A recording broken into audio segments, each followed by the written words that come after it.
by powerful men or men that lack power and choose to abuse. I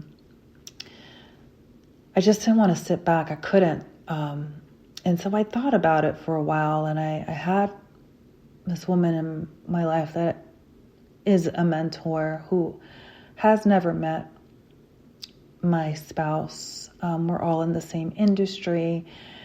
And here are the things I knew, and here are the things that one has to be mindful of when discussing the abuse and when exposing the abuse.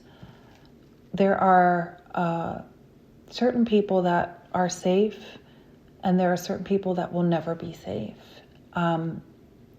Regardless of how you feel about them, what I've realized in this situation, knowing the type of manipulation that had taken place from my abuser on me, but also how he had cleverly manipulated his entire network so that he could get away with the abuse and be supported, meant that there was a narrative, and there is a narrative that is told to mutual friends, to family members, to your own friends and family members that have interacted with the abuser.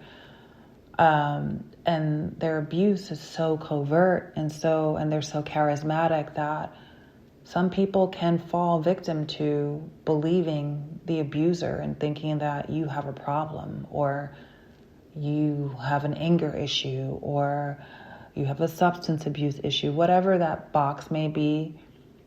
They will take facts and exaggerate them in such a way where it's believable, or even take a false event and present it in such a way where it's believable enough that people start to doubt your credibility and really have no basis to doubt theirs because they haven't seen anything but this charismatic, nice, successful, kind, fill in the blank person. So what I knew right away was that no one in his circle, any friends that he knew before me, no one that knew us together as a mutual friend to both of us, and no one who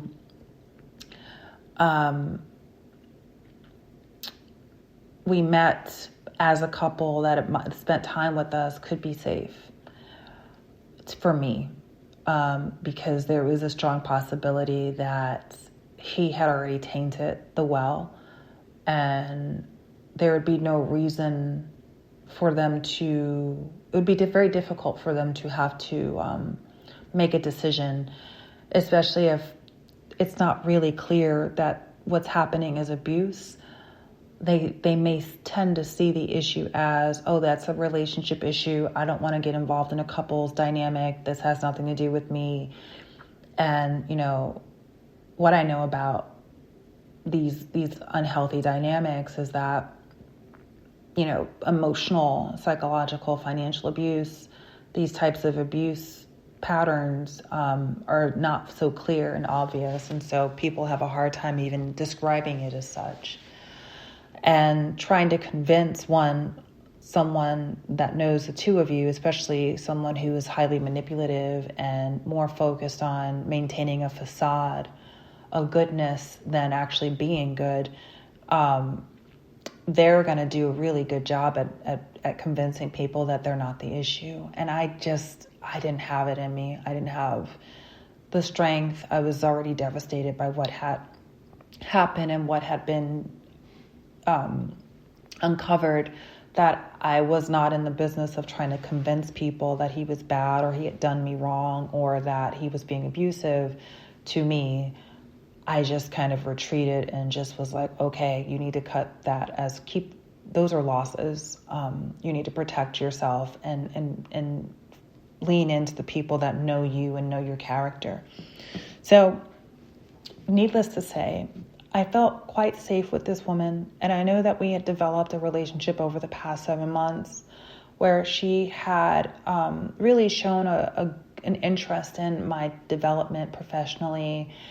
Our industry doesn't have a lot of women, and she has been looking out for me and sending resources my way, and just generally showing an interest in my well-being and my success. And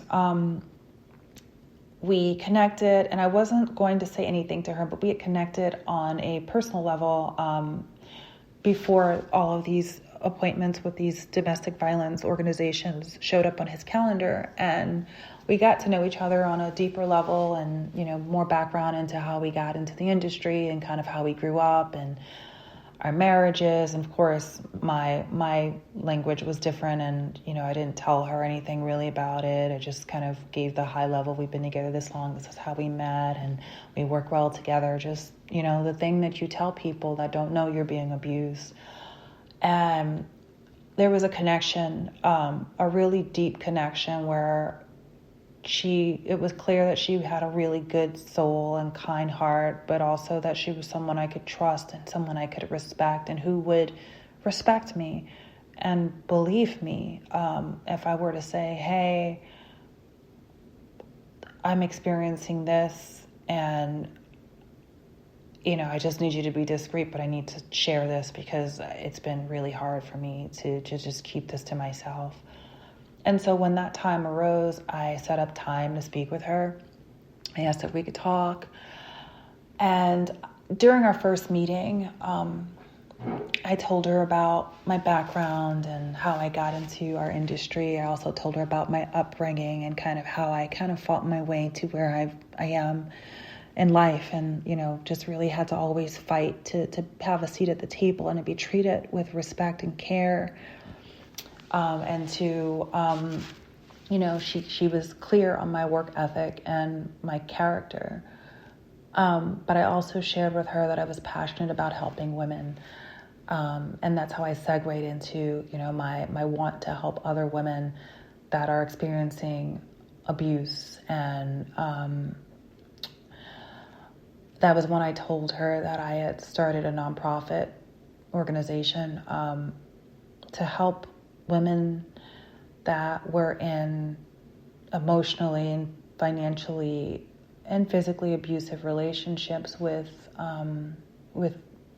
their intimate partners, who needed a place to live and a place to heal, because I had learned, you know, in my life that there were these cohorts of women that were being secretly abused, and that, you know, seemed really successful, or everything looked fine, and they were just going through this awful abuse and weren't really getting the support they needed from their networks or their families, or even the community-based organizations, because physical abuse wasn't present in some cases, and this feeling of being trapped and being gaslit.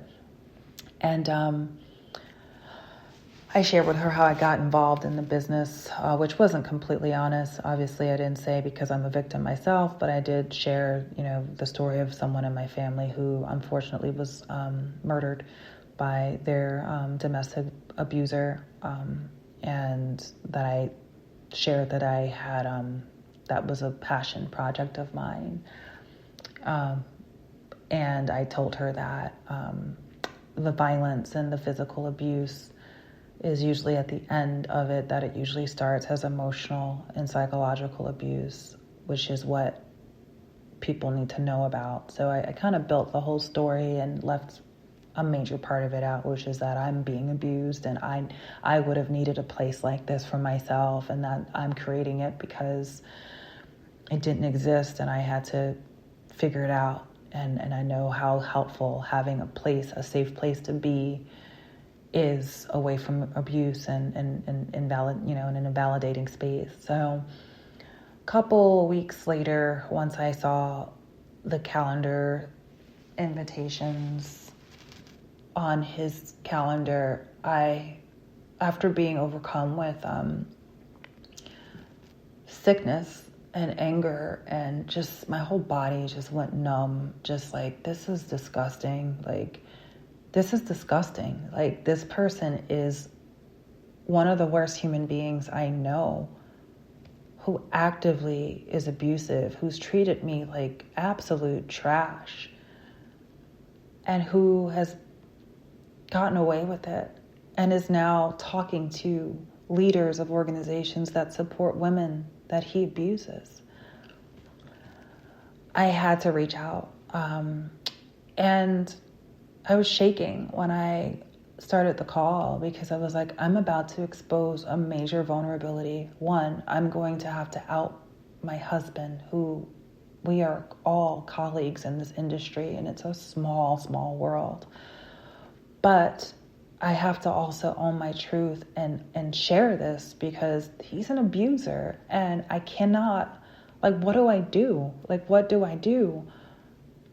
Do I let an abuser infiltrate a domestic violence organization meant to protect themselves from people just like him?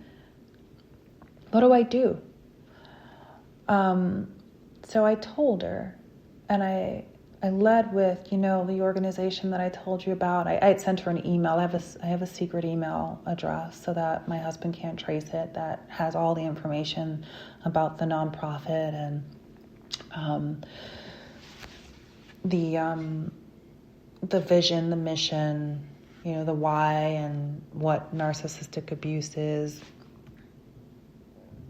And she had initially reached out to me just to share some people in her network who she thought would be good allies and supporters of this new organization that I was starting. So, I kind of just walked her through that. And then I just said, I wasn't completely transparent with you about why I started this. And, I've been kind of on the fence about sharing, the motivation behind it. But I was like, recently something occurred to me that really has impacted the way I feel. And it's, I feel like I had to say something. And I had to, I feel like you're a safe person to share this with. And and it was a very vulnerable moment. And I told her, I said, the women that I'm one of those women that is experiencing domestic violence. My husband does not hit me. He's never hit me, but he is emotionally, psychologically, and financially abusive. And then I just poured it out. And I told her that I wasn't really making enough money to support myself or to even leave, that my character had been smeared, that I had been humiliated and embarrassed, and that his entire network was complicit, and it made me feel even more isolated. And then when I responded the way anyone in that predicament would, I was pathologized and made to seem crazy and unstable, and that my family background and my upbringing was weaponized as to further destabilize me, and that I've been living the entire time that she'd known me in a different state, alone with no support, and that I had to leave because I had nowhere to go, and that this was why I started this company, and that I saw him meeting with these organizations, and I just needed to do something about it. I needed to tell someone my truth. I needed to tell someone that I was being abused, and that my abuser was getting away with it in a very public way. And she was extremely supportive and compassionate, and she was like, if you ever need a place to stay, you could stay here. And there were just so many, it was very gratifying just to be able to open up like that, and to not have her question, well, why are you calling it abuse? Or what do you mean? Or why didn't you just leave? Or she did recommend that I reach out to these organizations and tell them not to meet with him or say something. And I was like, I can't do that. I don't know why they're meeting. I don't know if this is a business opportunity for us. I don't know if we're trying to do work with them. And I wouldn't want to put our business out there and then double bind us and, put my business out there and then lose a contract. And, I was like, I don't know what this is, but I was like, I know that when I saw it, it made my stomach hurt and made me feel sick. That's really all I could do right now. So I'm not in a place where I'm not safe to be able to expose the situation and like